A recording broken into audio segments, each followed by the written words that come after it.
Hey, good Saturday afternoon, everybody. Welcome to the Business Growth Group, our mastermind, our Saturday mastermind edition. So today we're going to go over a lot of things, but most importantly, it's important to understand really what business are we in. So I want you to meditate on that for a minute and think about what business are you in, because we're all in the same business, okay? And then we're also in two businesses that everybody is all in the same business, no matter what. Might be in different industries, but we're in the same business. So as we meditate on that, we're going to go around. I'm going to have Brandy, who's our executive producer, our EP. She just found out today. I just remembered again that she's our EP. So EP, go ahead and take it away with our introductions, please.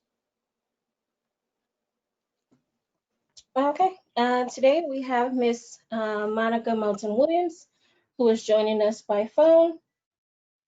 We have Mr. Andrew Cisneros, entrepreneur, real estate consultant, and Mr. Rob Mason, entrepreneur, business coach, and investor.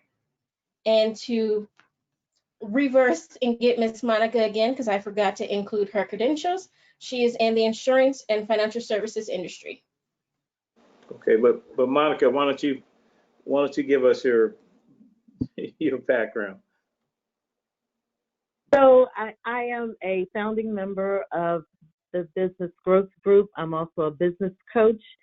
I am a senior leader at State Farm Insurance, as Brandy mentioned, and then I have lots of experience in education in the marketing field as well as urban planning. So I have 2 masters, and I'm proud to say I'm an HBCU graduate. Yeah, okay. We don't want you to be shortchanged there. We'll make sure you get all the credit for all those alphabets you're carrying around. Okay.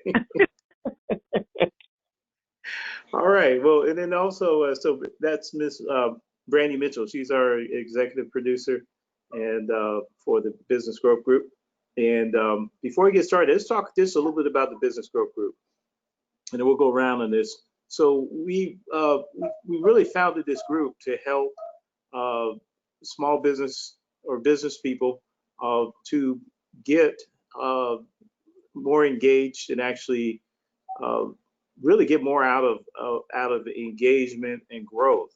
So business growth, having a group of like-minded people where we can go to learn how to grow, to really get unstuck. There's going to be times as a business owner, particularly in small business, where you get stuck. People are trying to get their business off the ground. They're trying to figure out, hey, I've been doing this. Now my business has been kind of a hobby, and I really want to get impact. So sometimes it's necessary to be in groups that are going to provide you some value there and provide you some knowledge and wisdom. So we put this group together, and we have close to 500 members here now, and we're going to continue to grow. You got to subscribe to our YouTube channel, watch some of the videos there. But this is for you. It's one of the only places, if you join the Chamber of Commerce, you're going to see very little engagement. You're not going to really be able to market unless they might put you in a book and you're going to have to pay for it. And they may have a mixer every, now it's really hard to do that, but most of them have a mixer once or twice a year. But guess what? Every Monday you get a chance to market in our group. So let's go around quickly, and we'll go to Monica and then Andrew. Give one strong benefit of being in the Business Growth Group. Go ahead, Monica. Yes, I believe the strongest benefit is being able to network with each other, like mindset. So being able to come together from a camaraderie standpoint and share best practices. So I would say the biggest takeaway has been networking. Okay, and then let's go to Andrew.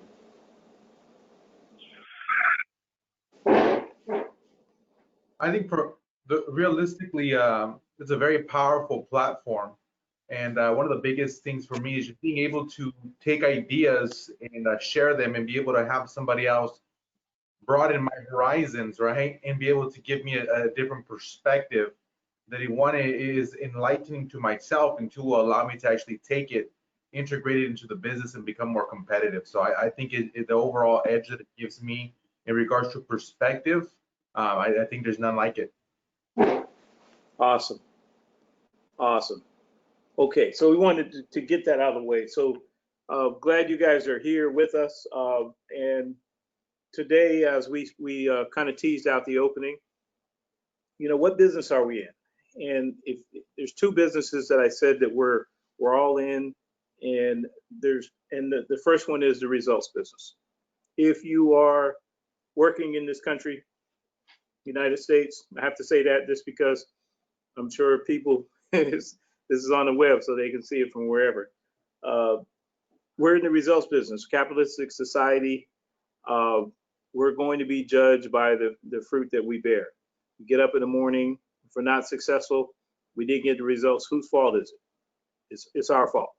We can't blame it on anyone else. But we have to make sure that we're putting in the work in order to get, you know, our business, ourselves, and individually. Remember, whether you work for another company or you work for yourself, you are the CEO of your own personal services corporation.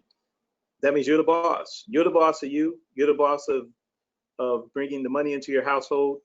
You're the CEO and CFO first. I say CFO first, Chief Financial Officer, because if the numbers don't match, then the work doesn't matter. Okay, so we have to really understand that. You are the CFO and CEO of your own personal services corporation. Now, the next business that we're in, we're also in the money business. Okay, there's a lot of people in this country that don't like to talk about money. Oh, I don't want to talk about money. The hell you mean? You can't do anything in this country without having to go in your pocket and spend $1, right?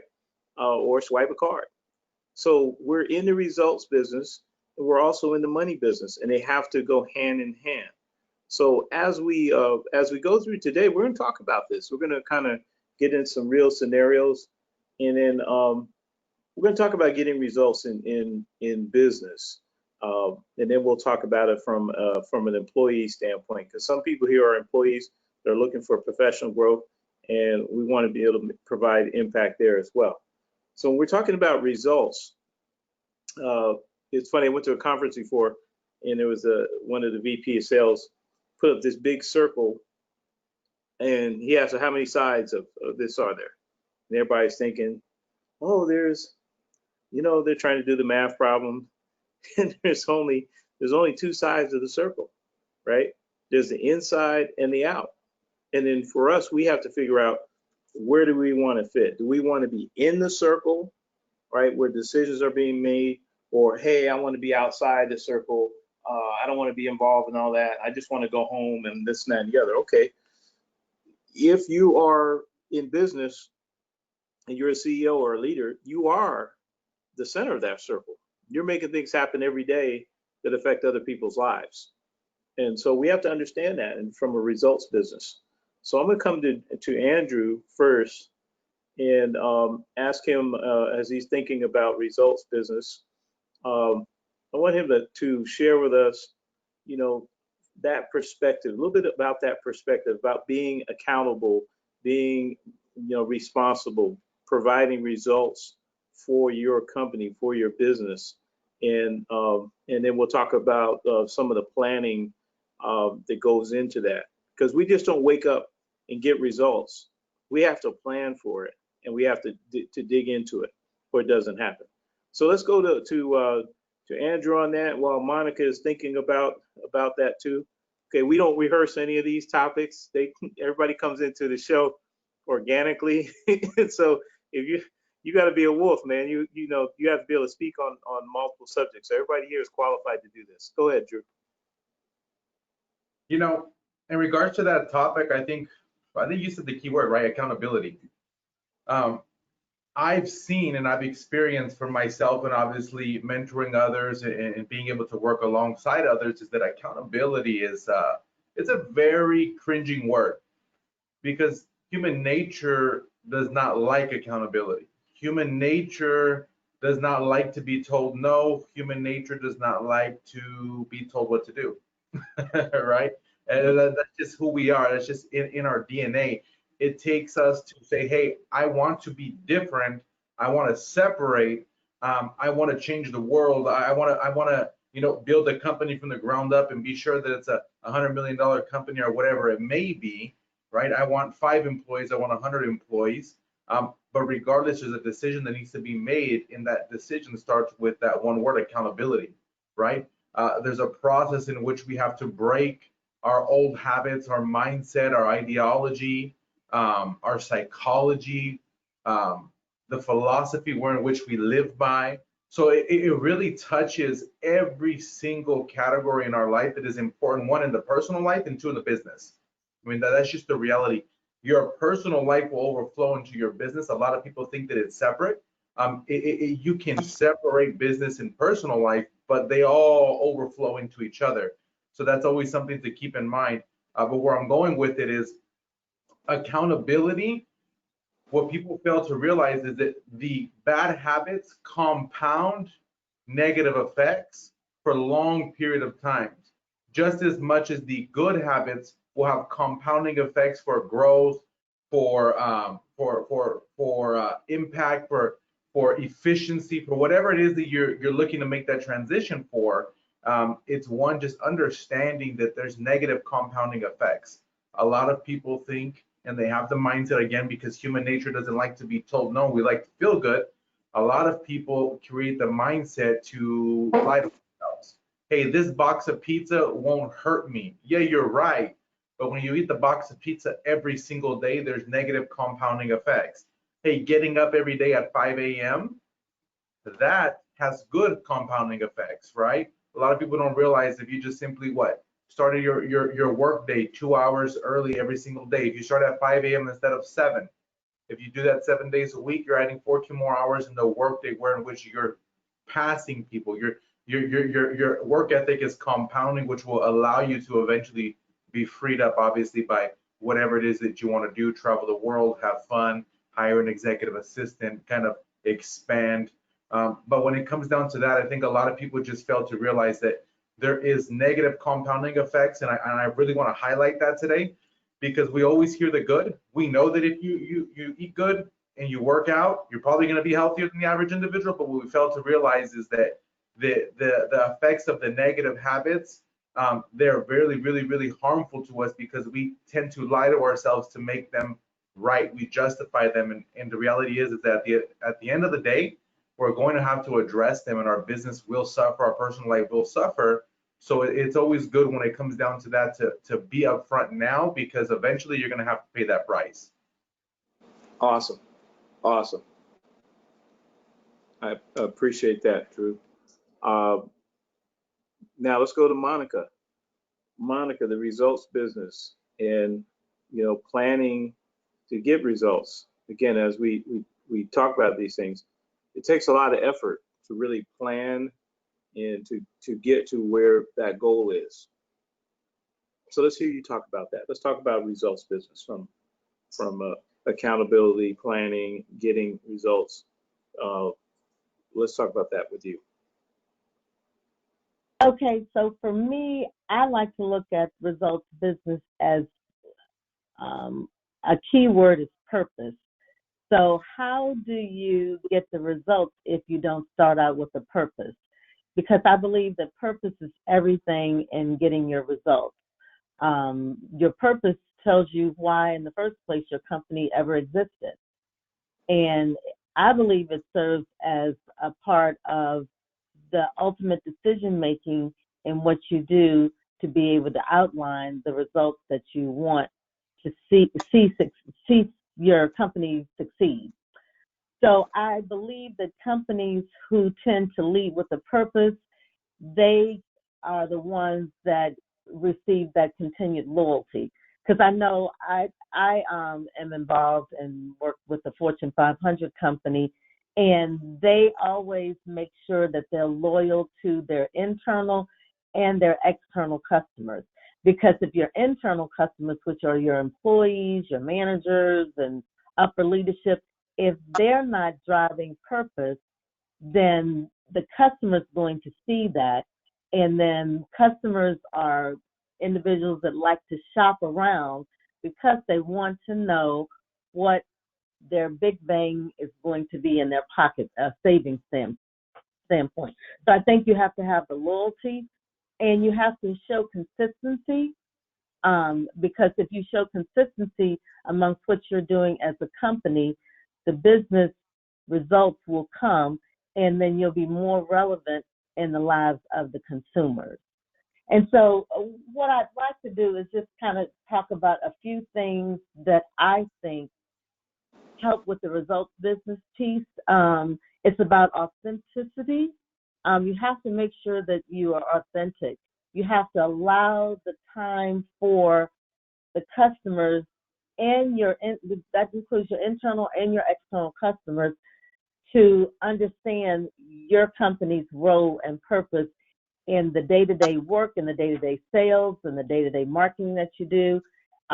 You have to show that real impact, because without any impact, there's not going to be any results, because you have to make sure that you have an impact, because that means that you're showcasing what your brand is, you're having commercials and things like that tie back to your brand. You have paraphernalia that ties back to your brand, so that's marketing it constantly so that you are a visible business within that community. And it's about telling stories. I mean, your company should tell a story, because people love to have stories. They are able to resonate through stories, and make the stories where they're very simplistic, where people can follow along with you and they want to get on board with the program. Because again, having that purpose will land you those results in your business. And then having empathy. A lot of times we can't sympathize with people because we haven't walked in their shoes, but we can empathize with them, because that lets us know that we're making it a personal touch, we're showing caring, and then bottle it all up, tie it up with a bow, and you present it in a way that is very simple for them to understand. You don't want to be too high level. And then I think the last thing to help with your results business is making sure that you look at that customer as more than just a consumer. You want to basically have people to buy into your product or your service. And then if you have stock options for your internal customers, you want to make sure that they are wanting to invest their money back into the company because of the brand and what it stands for.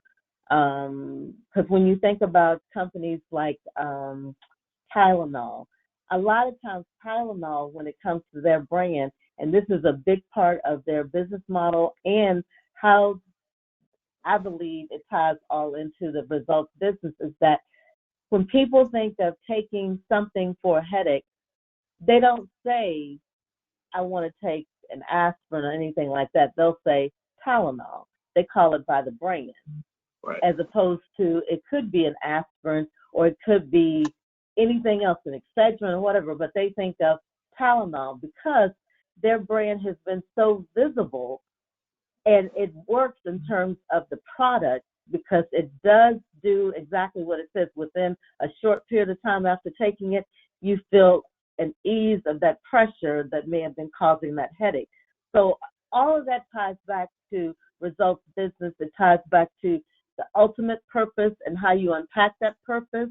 You know, you want to tell that story. You want to walk the walk. You want to put people, including the employees, which are your internal customers and the external customers, in a place where they feel that they can trust you. And if they trust you, there's going to be loyalty there. And then let your purpose evolve with the organization, and that's how it bonds the people together. And when you have that formula, the purpose, I think that ties back to everything that is results towards the business. Because without no purpose, I don't believe that you can have a result. No, So I may have gone a different little, a little off of the accountability piece, because if you don't have purpose, you're not going to have a company to even talk about the accountability. So it starts, to me, with the purpose. Yeah, the purpose is your why, right? That's Yes. everything starts with the why. Well, I want to start a Mhm. business. Why? Because I want to Mhm. solve this. Why? Right? And so Mhm. those are the individual business drivers. The challenge for us as sorry, I got my dog alarm here. Um, the drivers of the business really for CEOs is really to figure out how do we translate that why downstream. And a lot of, if you look at a lot of core businesses, there's a lot of challenge there. I think that's one of the biggest challenges for CEOs today, especially for founders, new founders out there. I ran into a bunch of them in Silicon Valley, working with the NASDAQ organization last year and somewhat this year. And new founders are really fired up and they have a vision. They spend a lot of hours trying to get things going, but it's not there. It's the second generation employee that when you start bringing people on, you have to have what we call as a repeatable play and a formula. But to bring people in and make them feel how you feel. So go back into the .com days. The things that happened then, hey, they were paying people a lot of money, paying them good money, and they kept, you could come in, eat, and drink whatever you want. You want to make a latte, whatever. They had high-end equipment there. You can play, table tennis. You can shoot pool, whatever. They wanted you to be there and be comfortable so that if you work 10, 12, 13 hours a day for, hey, you felt comfortable. You felt like you were at home. So part of that, you have to understand really the why and make sure that translates downstream. That's what's going to help to get the results. But planning, what we didn't talk about was planning. Planning is critical because when it comes to having a forecast, there's, what's the point of having a forecast? You got to plan for it, right? You can give me, anybody can say, oh, here's the number. Well, where'd you get the number from? Where is it, driven from? Where did you evaluate? Where did you find this number? Where are you projecting this? Because you're going to be held accountable for it as a leader, right?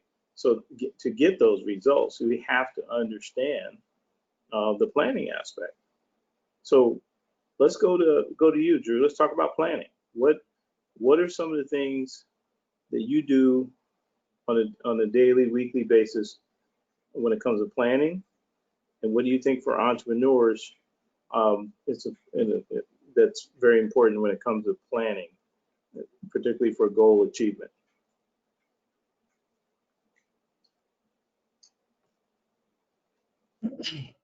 In regards to planning, some of the things that I do, I mean, for one, is that I have somebody that holds me accountable to making sure that I am doing what I'm supposed to do and staying on track to my plan so that I can execute that Love. week and we get results. So you have an accountability partner? I do. Absolutely. I do. I have multiple. So like I said, I live by accountability because I'm one of those people that needs it. I feel that how do I say this? I mean, realistically, I know my strengths and my weaknesses, and I know my strengths more than I know my weaknesses. So I tend to overextend myself to make sure that I don't experience the weaknesses often. So I'm very tough when it comes to the accountability partners, the accountability groups. So that I don't want to, because I naturally can rely on my talent. So I've understood that, and I've understood that that hinders the growth of our organization. So I make sure that I keep myself from doing that by being accountable. But nonetheless, daily, a lot of that starts with my one, which is me, right? When I wake up, I focus on me. Is my mind right spiritually, physically, emotionally? And then I tackle the day, because if I'm not right, then the business ain't right. If I can't take care of myself good enough to walk out the door and feel good, then I'm not going to service somebody good. So when it comes down to it, and again, that goes with accountability. I get that phone call, hey, did you focus on you today? Because I'm naturally an extreme person. So I tend to focus on business more than I do on my personal life, and I deal with myself later. But then neglect compounds again. So it's one of those things that I personally do in regards to my process. But one, I always make sure that I take time out of the day to focus on me, so that I can be good for the business, so that I can execute, so that I can get to the training for the team, so that I can go out and sit down for the client consultations and be effective and so on and so forth. So in regards to the day-to-day and the week-to-week, I always make sure that I focus on myself, I focus on the business, and I make sure that I focus on my family. And each of those three categories gets time throughout my day so that it allows me to build within. And again, I have accountability partners that tell me, hey, I noticed you haven't spent time with your daughter this week. How'd you notice that? Right? But I brought it to their attention of, hey, these are areas where I want to be great at. Can you hold me accountable when you feel that I'm compromising that? And then it allows me to do my processes. So I would say with those three areas in regards to the process in the week is focus on yourself, pick and choose what it is you want to be good at, great at, want to be better, you want to improve in each category, your personal life, your business, and then obviously for me, it's relevant for my family because I have a wife and kids. So that's something, those are three categories that I focus on. And I encourage people, choose 2 to 3 categories one in which you want to focus so you know how to process your life, right? You wake up, process number 1, 2, and 3, and you hit them so that every single day you're showing up to work for all of them, for yourself, for your business, for your family, etc. Did you want me to go more in depth in regards to a day-to-day process, or is that kind of skimming the surface? I think we're good. I think you hit the surface, which is really good. Okay. Okay.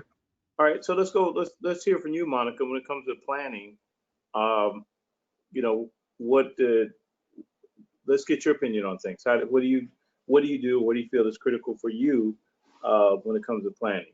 Do you have any tricks, tips, or techniques that you apply on a daily basis?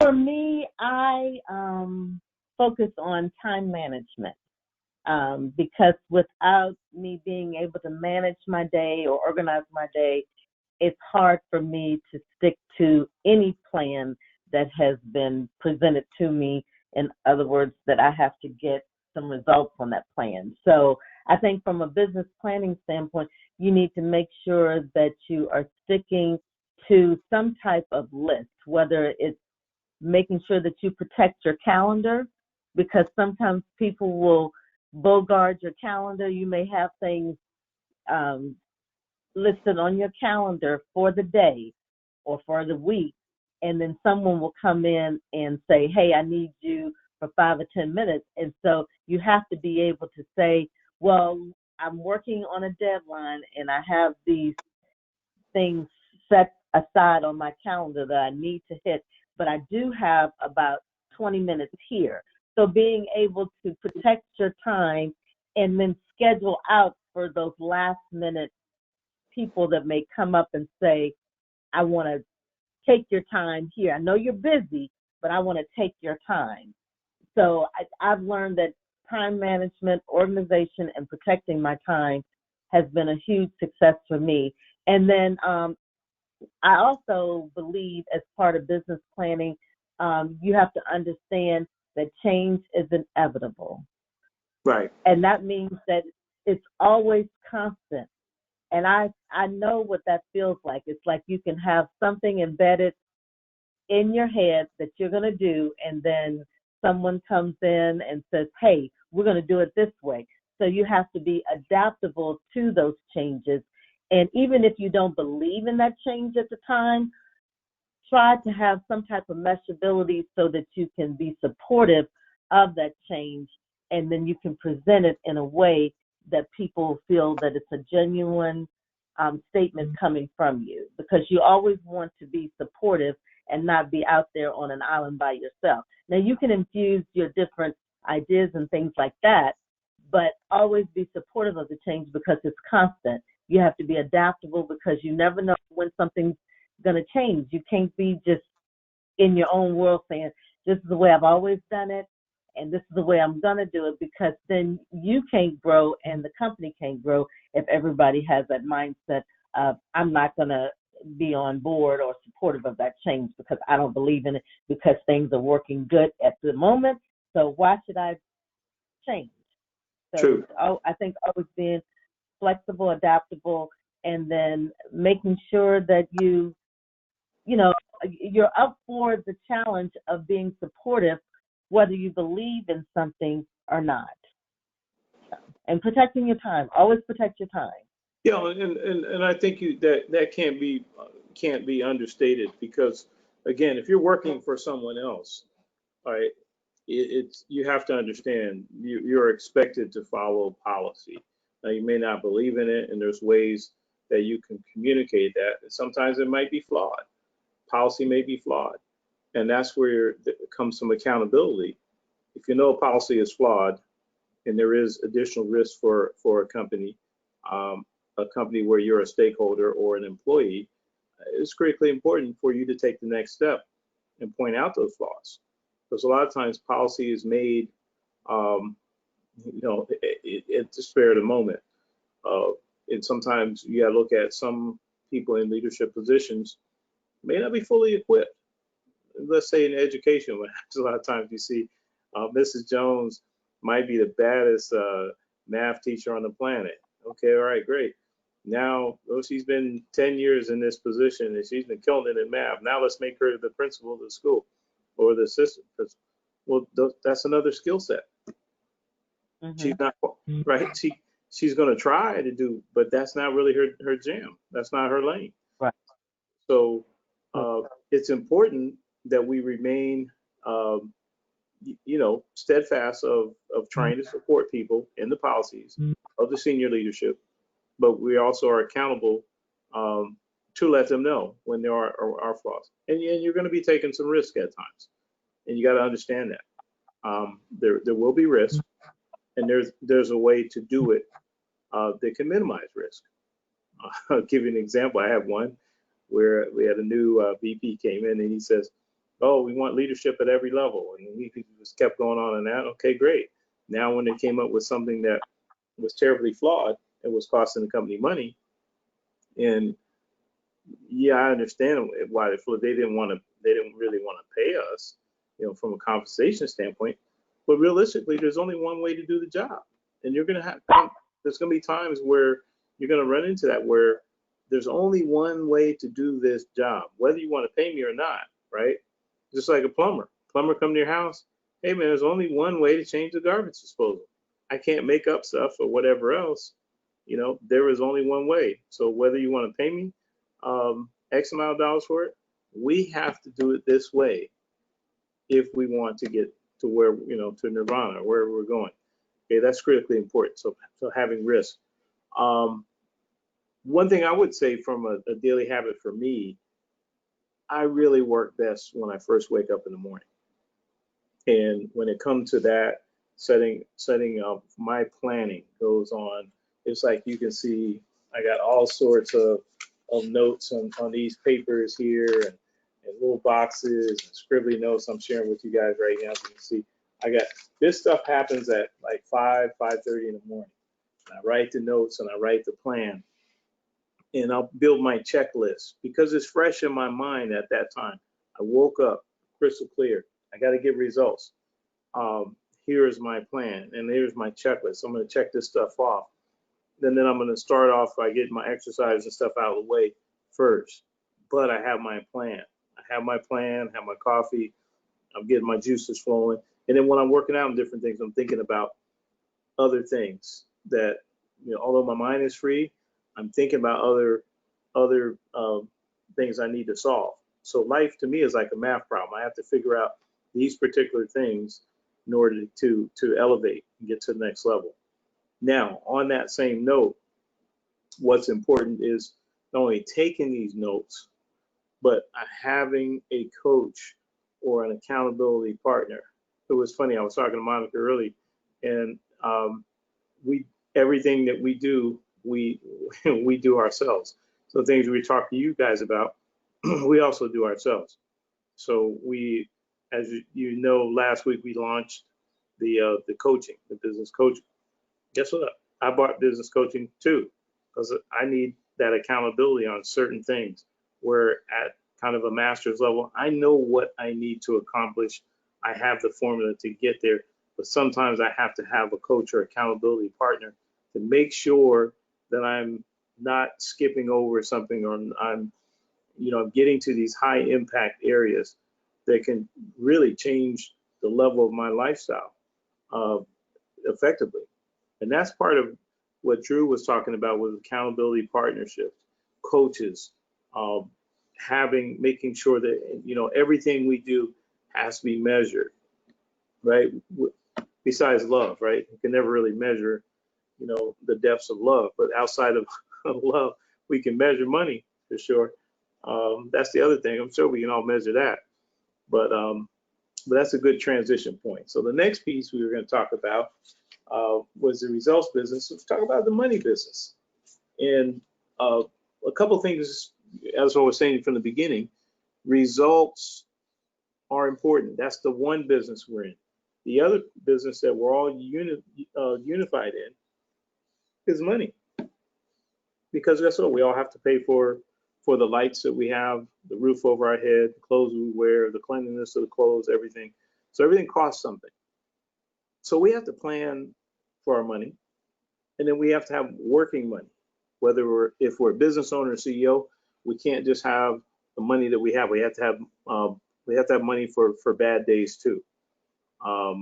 We need to make sure that we're going to be able to make our payroll. We have to have try to establish corporate credit. That's critical. Small business owners, it just sucks so bad how hard it is to establish corporate credit. So the money business is really important. So as you go to work to make money, whether you're a business owner or you're an employee, you're going to make money. You're going to earn income. But also when you go to work, it's critically important that your money is working for you at the same time. And you want your money to be working extremely hard, getting you a return on investment. So I'm going to go to Drew. We're going to talk about the money business, man. I know you got a lot of wisdom in this lane. Talk to me about the money business and getting your dollars to work for you while you're working. I mean, when it comes down to the money business, one thing that comes to mind for me is just creative financing. I think a lot of people look at that and they get lost. Like, creative financing, what does that mean, right? Again, it comes down to education. Creative financing for me is a passion. It's something that I enjoy because it's really problem solving at its finest. Because you're trying to figure out how to take somebody from A and get them through Z as quickly as possible with obviously limited resources, right? Because just like you said, how realistic is it for a credit union to go and give you a $100,000 SBA loan? Not happening. How realistic is it to go to the SBA directly and get a $10,000 loan? Not very likely. Right. So you get a lot of these people who are trying to scale and trying to start a business or have an idea or have a business plan or have a business that is effective and efficient in making money, but they just don't know how to grow it because they don't have the financial backing. For me, that's where creative financing comes in, right? Hey, what can you do? Hey, how's your credit? Can you get your credit restored? Can you get it repaired? Can you make improvements on this so that you can increase your credit score so you can start acquiring line of credit? Hey, can you case who you bank with or Wells Fargo and let them know, hey, I've been here for 10, 15 years. My bank statements show 5, 10, 20, 30,000 a month, but I've never been offered a line of credit. Can I please receive one? Right? A lot of people stay away from it because they think, oh yeah, cash is king. But in all reality, what happens when the rainy days come? You still got to pay payroll, right? You still got to pay whether the money's there or not, and that's where line of credits come in. Again, that's where being able to leverage credit cards that will give you bonuses, that will give you cash back, paying all your business expenses through that, and then reimbursing yourself so that you have extra cash flow, extra additive to be able to, hey, maybe you do need to take a business trip to Boston tomorrow, but your Amex has it. You have $2,000 of free travel. You can then go and make that trip, take that deal that maybe going to get you 20, 30, 40,000, maybe give you, a new business partner that's going to be able to bring creative financing to the table for you every day. I think a lot of the times we just don't dig into it because we're so afraid. Or you got to think this, guys. We all hear people say it, especially the wealthy. I pay as little taxes as possible. No, they literally do. Why does the natural thought that comes to mind is, oh, well, that doesn't sound right. That's a scam. That's not probably legit. No. You have to understand it takes education. It takes resources. It takes money to put you in the environment to learn from people that do understand that. And they'll teach you how to effectively strategize, how to effectively put together a business, a corporation. How do you structure it? Are you implementing supplemental tax-free retirement strategies? A lot of people don't realize those things. A lot of people would rather have 100,000 in the bank. I mean, there's a couple different things, right? Take the money, invest it, etc. A lot of people don't realize that you can take money and put it into a life insurance policy, let it get compound interest. You can leverage it for your business and take it out as you need. Allow Right. that money to actually be compounding interest, and you're leveraging that money tax-free. Again, education, right? Right. Who are you around? Who are you positioning yourself with to actually elevate you to the next level? Again, creative financing. I know a lot of people that do that. They make 50, 60, 100,000 a month, and they have very large insurance policies that they're dumping money into so they can get the 12, 13% returns. So that when the market's down, maybe they don't want a mutual fund 100% of their proceeds going. Maybe they want to diversify out. So again, creative financing really opens the doors and the windows to say, hey, how can I breathe a little bit? Give me some fresh air, right? How do I Yeah. breathe in the COVID? Hey, I just lost a $50,000 deal, but it's okay because I have 12 months in the bank, right? Are you Yes. living 30% of your income? It really comes down to the game plan of what you have. You know, that's really what it is, hey, for me, I want to change the world in certain ways that people can't even fathom. I know that's going to take discipline for me financially because I need the resources to be able to implement these things. I'm going to need the resources to be able to go out and make purchases the average individual ain't going to make, not for the greater good of myself, but so that I can expand and add 5, 10 more people to payroll so that I can get the business to where we need it to go. It all comes down to that one word, man, creative financing. No, I would agree. There's one there's a couple different things I think about when you say that.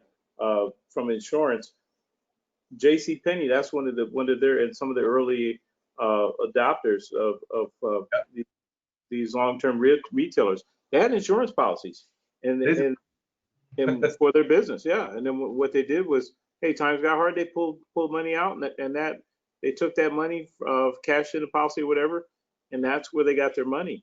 So creative financing is real. I know another thing is for Dave Ramsey. For those of you guys that know Dave Ramsey, he has a program he does a lot of creative things for business owners and even for home buyers, where they just deal with people not on your traditional credit. They evaluate how you handle your business, how you pay your things on time. They look at different things other than a traditional credit.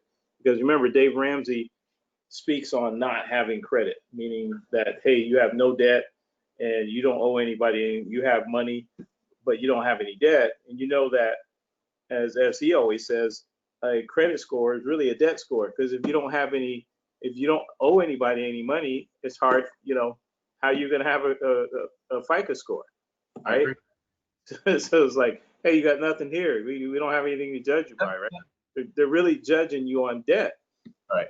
So creative financing is critical, especially for small business now. I think I can tell you honestly, the most painful thing for me as a small business owner was listening to all these sucker banks telling me, "Oh, yeah, come see us. Yeah, we're a small business bank. Yeah, we want to help you. You want to help."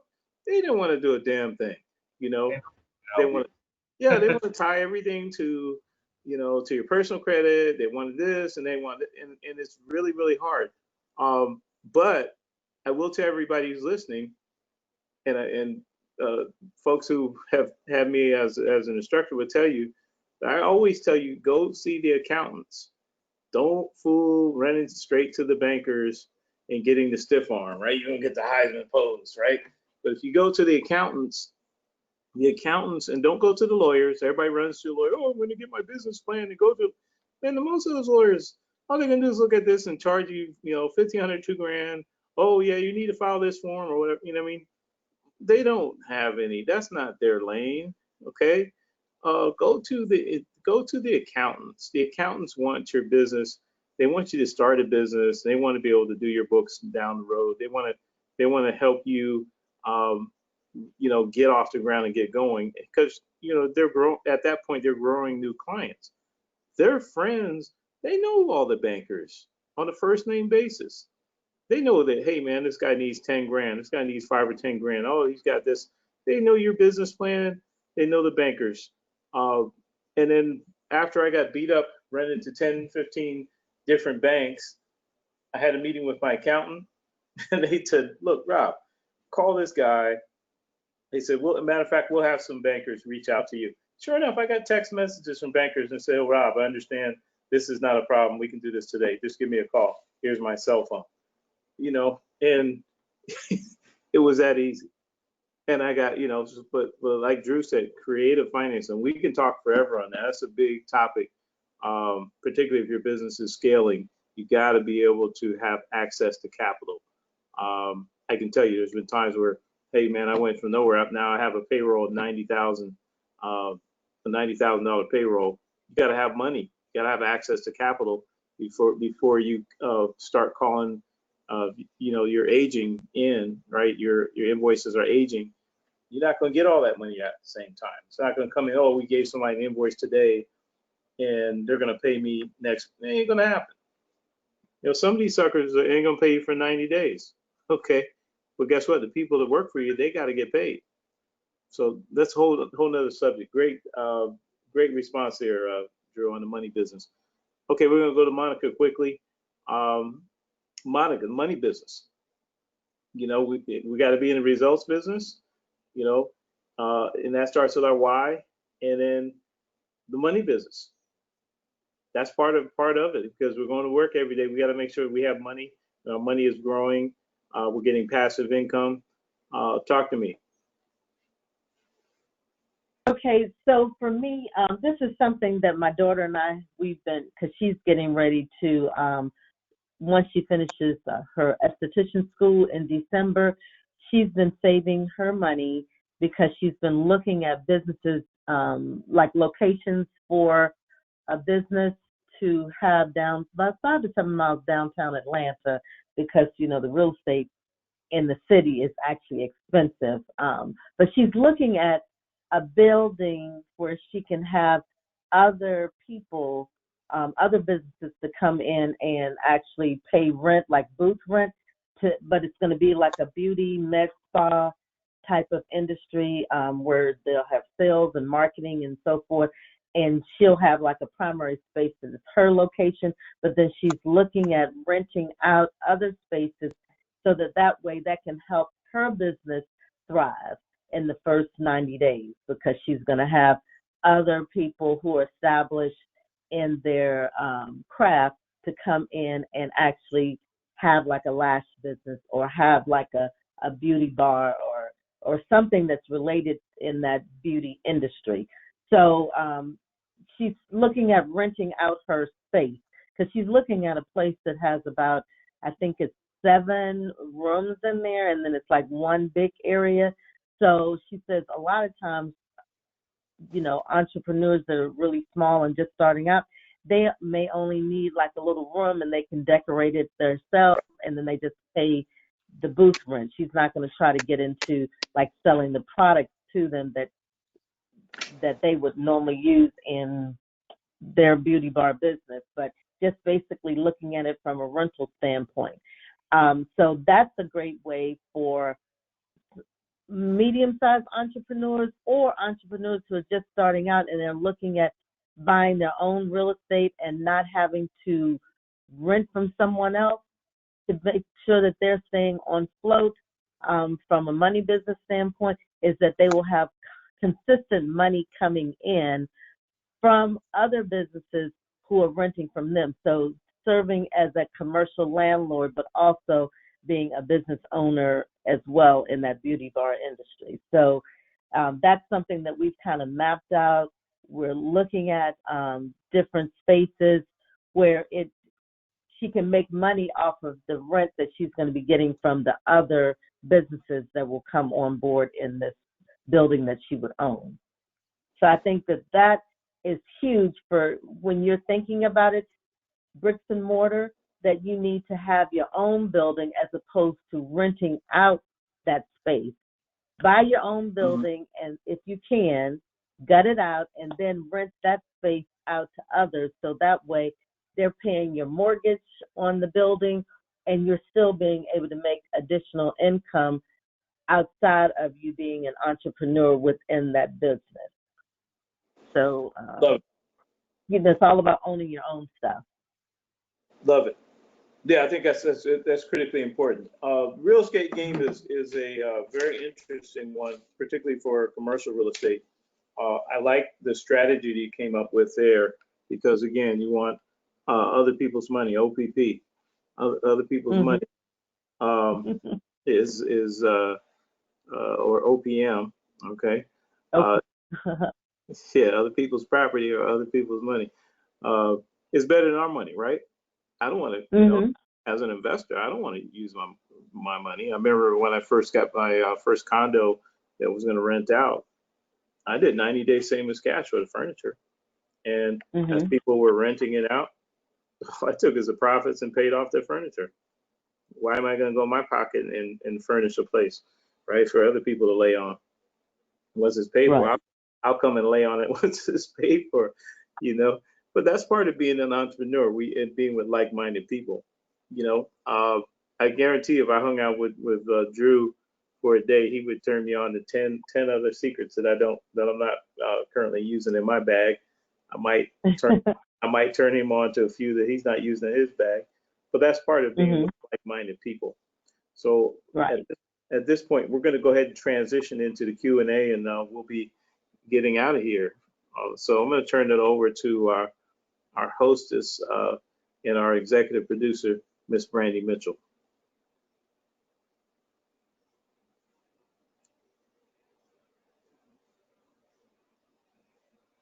Okay. While we're waiting for Brandy, I have the first question. I'll throw this first question out to the group. Uh, this question is, what would be a good amount of money to have on hand to support a small business? What would be a good amount of money to have on hand to support a small business? So anybody want to take that one? I mean, for me personally, I always gauge everything in a 90-day business. When it comes to business itself, I break everything down to 90 days. I figure if you have 3 months in reserves, it's very easy to allow that to compound. And if God forbid you miss a month or two, you have one or two more to fall back on until you know recompound that additional 60 to 90 days. So I think as long as you're living that financially 90 days in advance on a business, unless your business doesn't pay you out that often, maybe you're in a 6 month or a 12-month business. But I think for the most part, you should be able to get accounts payable, accounts receivable in 90 days. I think that should give you a good jump start to be able to hit the ground running. I agree. I think one of the and this is food for thought for people out there. Uh, if your AR is dragging out for 90 days, some of those clients don't have to be clients. I have two groups, and I deal with school districts.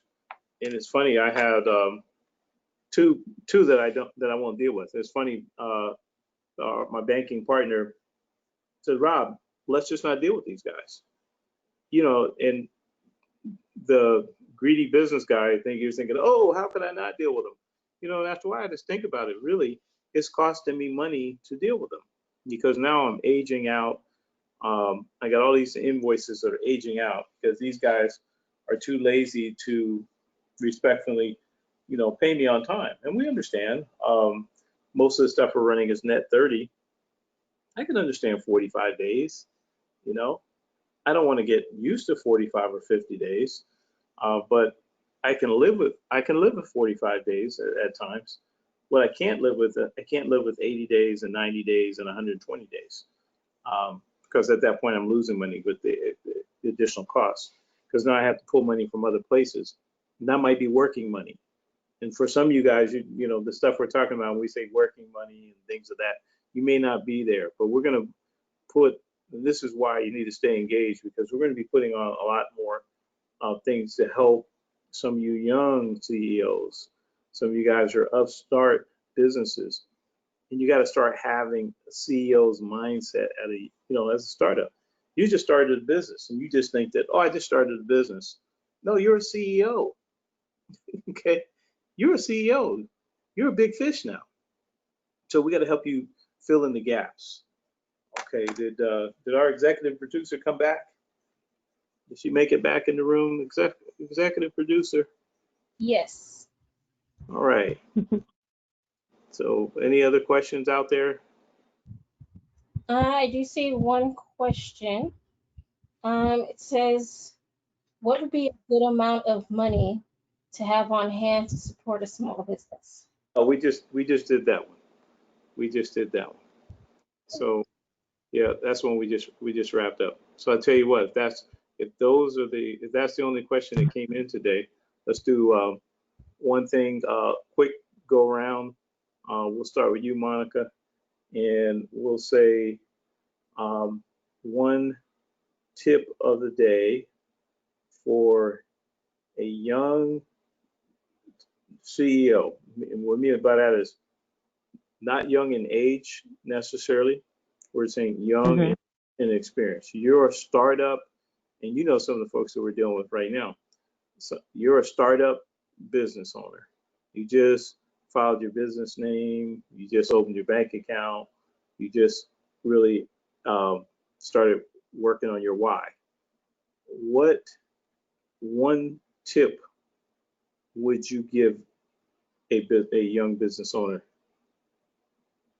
That you feel is very important right out the gate? I would give them a tip because, again, I kind of pattern this after my daughter and how she has successfully opened up 3 businesses, not just as an LLC in name, but she has a DBA and then she has business accounts.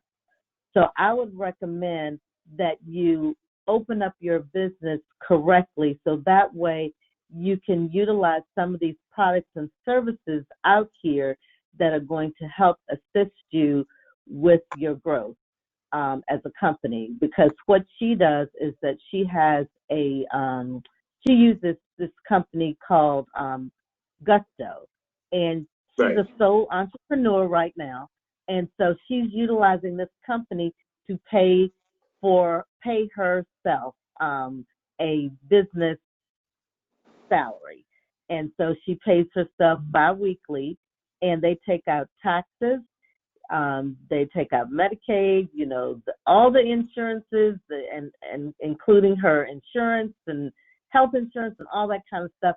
And so what she does, which some people will actually go back and tap into the business funds, she takes the money that is paid to her through Gusto, the company that she hired, because she pays like a monthly fee and they do everything. She basically buys her product back by the money that she makes from Gusto paying her a salary. So she doesn't take from the business fund because she's trying to make sure that she has an 8-month reserve, like an emergency fund that she can fall back on. So basically, you asked me the one tip I would give them is make sure that they have their businesses set up correctly so they can utilize these types of services that can pay yourself as a sole entrepreneur or as an entrepreneur with people working for you. Okay. On that same note, I'm going to tap into that real quick. So using something like Gusto as a sole proprietor, and a lot of sole proprietors, I know a lot of barbers and other folks in the service industry, they don't necessarily do a paycheck. And the critical part of using something like Gusto that allows you to take a percentage. Remember, you're still your own boss. You can take a percentage and show X amount of income and pay yourself, and you should pay yourself a certain percentage of money. But by paying that and paying taxes in it, when we get to stuff like EIDL loans and unemployment and other stuff, you're paying into the system. So no one can deny you, right? I paid in the system, so I'm eligible to get out. But if you don't do that, guess what? It makes it very difficult. This year was a weird year where we do have a lot of gig workers that were able to get some love from the government. But if we weren't in the pandemic, that wouldn't have happened. So we have to be able to, like you said, start the business the right way. There's a lot of people that start, a lot of young people. Oh, I got my LLC. You don't have a damn thing. You got a piece of paper, and And then now you just got an extra $800 a month, a year tax bill for a business that isn't bringing in, two grand a year. So listen to the coaches, listen to us. Don't listen to these randoms that are selling you stuff. And oh, I need an LLC. No, you need a coach is what you need. So Right. anyway, I'm gonna go to Drew quickly. Drew, what is the one thing for a new entrepreneur that's important? Mine is easy. Get a coach. It saves time and it saves you money. It does. It saves you time and saves you money. And I think at the end of the day, those two things are extremely valuable. Because time is money, and money is time. And that's just the reality. Without that coach, without that accountability, without that guidance of the blind spots being revealed to you as you're charting through uncharted territory, I mean, there really is no true results immediately.